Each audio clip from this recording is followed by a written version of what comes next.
Hello, thanks for joining me today on my ED chat.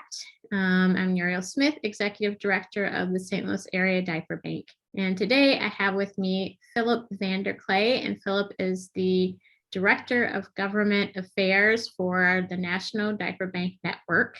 And Phillip's going to talk to us about all things policy and advocacy around diapers and period supplies and those things that we cover as a diaper bank. So Phillip, we'll go ahead and introduce you. You can tell us a little bit about National Diaper Bank Network and then what you're working on with policy and advocacy at that level right now.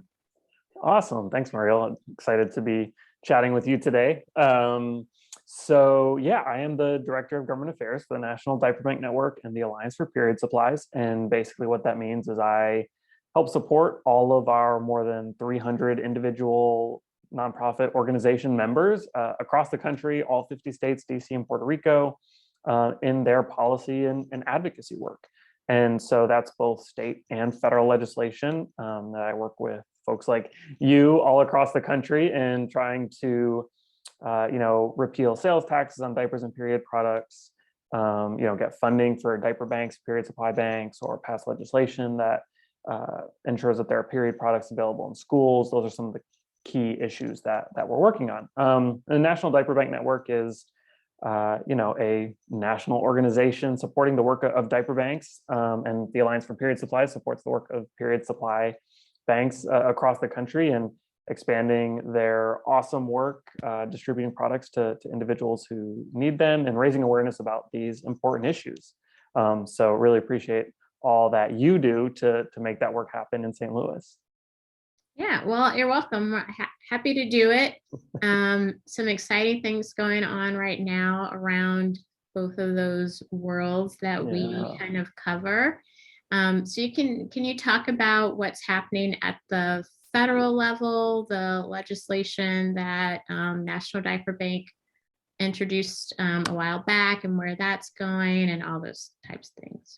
Yeah, absolutely. So at the federal level, we have the End Diaper Need Act, which is introduced in the House of Representatives by Barbara Lee and Rosa DeLauro, who have been two tremendous champions in support of diaper banks and addressing diaper need for years now. And that legislation would basically create a nationwide diaper distribution grant program, in which case states would receive funding to expand diaper distribution programs in their states and communities, which is basically like the work that diaper banks are doing already, but expanding that, reaching additional families, maybe even going to new communities that currently don't have service from diaper banks and so don't really have access to support for diaper need.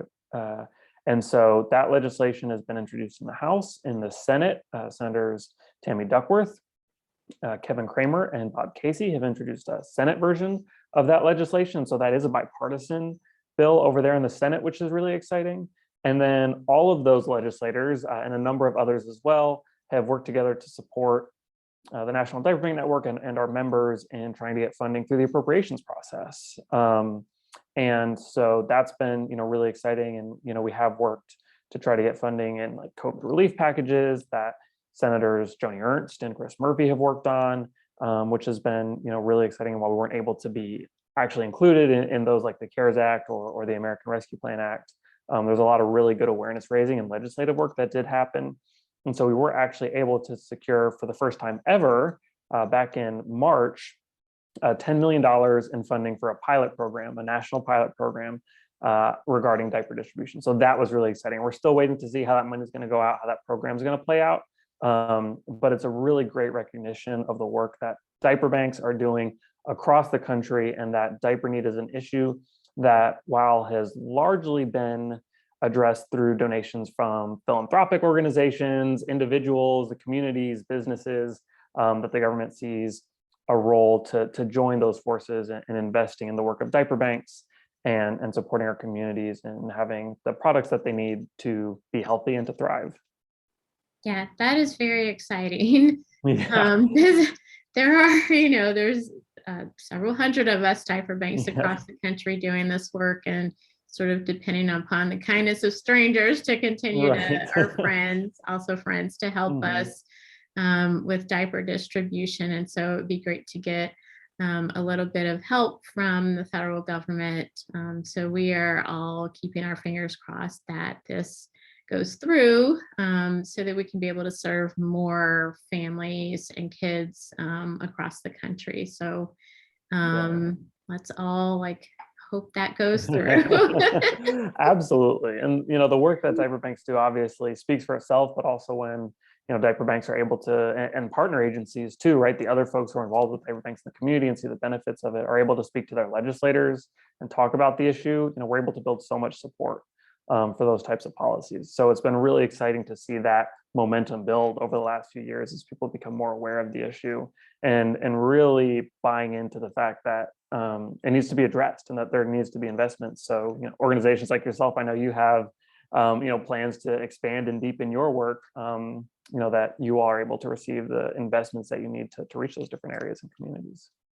Yeah, it would be very helpful as a small organization that's trying to serve a fairly big region in St. Louis region and over Yeah. into East St. Louis. So we, that would be very helpful in allowing us to expand out to some of those counties that are, part of the St. Louis region, but we're just not able to right now because Yeah. we don't have enough funds to do so. Right, absolutely. And I mean the logistics too of getting out there, right? That's always a big issue, right? You have to get the diapers and you have to get them out there. And so that the investments from governments can be so helpful in bridging that gap. Yeah.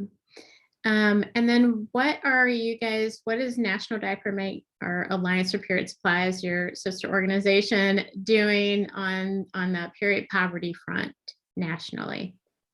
Yeah, so we're working with Congresswoman Grace Meng, particularly on the Menstrual Equity for All Act and some big legislation there that tries to, support getting access to period products in schools, colleges, federal buildings, workplaces, shelters, and just trying to make sure that the products are where people need them, right? I mean, that's really what it comes down to is we know that when people have access to the products they need when they need them, that they're better able to participate in life in society. They don't have to have their schooling interrupted. They don't have to stay home from work because they don't have the products that they need. And so, a lot of similar things with that, where it's, pushing for funding, pushing for, raising awareness about the issue and creating more of that bipartisan buy-in to really support the work that folks are doing and recognize that by addressing this need in our communities and getting access to products in our communities, that we're just helping improve society and our economy for everyone. Yeah. And that's a lot of work in both areas. So we're very happy to partner with you guys to be able to get that work done. What are you seeing across the country as far as some of these bills that have been introduced in different legislators and around diapers and period supplies and taxes? What are you seeing across the country of what states are adopting those? Yeah, absolutely. It's really exciting time. There's a lot of momentum for these issues and a lot of success happening at the state level. And Missouri is actually such a great example because you all have, budget bill moving forward that has funding in it for period products in schools, legislation that would reduce the sales tax on diapers moving through the legislative process, which is so exciting. And some legislators that are fighting to get funding for diaper banks in the budget. And that's really representative of what's happening across the country. We've just seen huge momentum over the last couple of years for those policies. And while a few years ago there were really only like 2 states that were providing funding for diaper banks, now there's 7. So states like California is doing 30 million over 3 years funding for diaper banks. Connecticut has funded the diaper bank of Connecticut for a long time. Georgia has put over $1 million into funding diaper banks and diaper distribution. Colorado and Washington have both done about $2.5 million over the next 2 years to invest in those diaper distribution programs. Vermont's getting in on the action. There's just so much happening, and it's really exciting. In addition to that, we're seeing sales tax exemptions happening. Louisiana finally passed theirs last year after a few years of trying, and then this year Florida did it. It was an agreement with Governor Ron DeSantis and some of the more progressive Democratic legislators, and everyone really come together on the issue and say, hey, this is important tax reform for our families to help them make ends meet and to not make things more burdensome as they're trying to get the products they need for their children. And so that's been really exciting. And then, the products and period products in schools, that legislation's just been passing all over the place. It passed in Alabama before, there's funding in Georgia for it. California, Illinois, legislation's moving forward in Hawaii. There's obviously the work happening in Missouri, legislation passed in Utah. I mean, it's just happening all over the country. And so it's really exciting. There's so much happening, and it's just really amazing to be a part of the effort and work with so many great organizations and individuals who are really passionate about creating change in this way. Yeah. Has there ever been, I guess, a year where so much of this type of legislation is being passed or introduced, or, people are corralling behind it? Seems like a groundswell of activity happening. Yeah, absolutely. I would totally agree with that. I don't think there's been another time where there's been more energy and momentum and more stuff happening in this space. And so this last year or two has been, I think, probably some of the most activity we've ever seen on these two issues. Yeah. Which is great. And not to give the pandemic any credit, but I feel like maybe that's kind of moved some people along on some of these things, and that it exposed a lot of disparities and inequities and things, and introduced things that people didn't even know were things, like diaper need and period poverty, even though they've existed forever, but they just came more to the forefront because I feel like there was so many more people that maybe during the pandemic that had not experienced that before experienced it. And so there were, that was an increase, which kind of has decreased a little bit since people are back to work and going back to normal a little bit. But I guess that's the one, I hate to say that's positive, but the one thing that sort of came out of, the pandemic is just the, people recognizing that that those are issues and trying to do something to help people. Yeah. I think that's totally true, right? And even folks who maybe didn't find themselves in that economic situation, it's like, when you're going to the grocery store and having trouble finding toilet paper, all of a sudden you're realizing oh, this is, those basic necessities that I just always assume I'm going to have access to. So many people don't have access to them. And, I think you're totally right that there was much greater awareness around the issue, and it has catalyzed into so much legislative momentum, which has been really exciting to see. Yeah. And Phillip, you guys helped us create our Missouri Coalition of Diaper Banks. And people may not know there are 7, I think, diaper banks throughout Missouri. So not just here in St. Louis, and we are all working together, not just on legislation, but also to help cover more of Missouri and helping families with diapers and period supplies. Most of the middle to southern half of Missouri is covered by one of the diaper banks, but we're hoping to move further north where we can cover the entire state for those families who need diapers and period supplies. And I know North Carolina is one of the diaper banks that covers the entire state. Can you talk, I don't know if you know much about them, but you probably do. Can you talk a little bit more about how they can do that with just one diaper bank? Yeah, and I think there is a second diaper bank that does work in kind of the western part of the state as well, but they do have a lot, between them, especially the diaper bank of North Carolina, I know covers Mm. most of the state. And they're doing some work. There's a couple diaper banks in Georgia that are kind of doing some similar work, and a lot of this kind of mobile distribution, right, are having different like warehouse points or like logistics locations in order to have products ready to go out to the community. And I know that there are a number of diaper banks that work with partner agencies who have lots of reach, or they're getting diapers to the partner agencies, where then distributing them, or they're driving a van to do a mobile distribution in a location where people can come to where that mobile distribution is. And so there's a few different strategies there that we've seen different diaper banks employing. And it's a lot of logistics work, right? I often tell folks when I'm talking about diaper banks, I mean, it's like diaper bank leaders are like logistics experts, right? You all know how to move massive amounts of product that Right. are not small, right? You go and see a diaper bank warehouse and you got these pallets stacked up of big boxes of diapers. And so you all know how to move the product and are creative about getting it to where people need it. And so, it's really great to see the different ways that people are tackling those. And it's so exciting the work that you all are doing in Missouri to make sure that the entire state gets covered.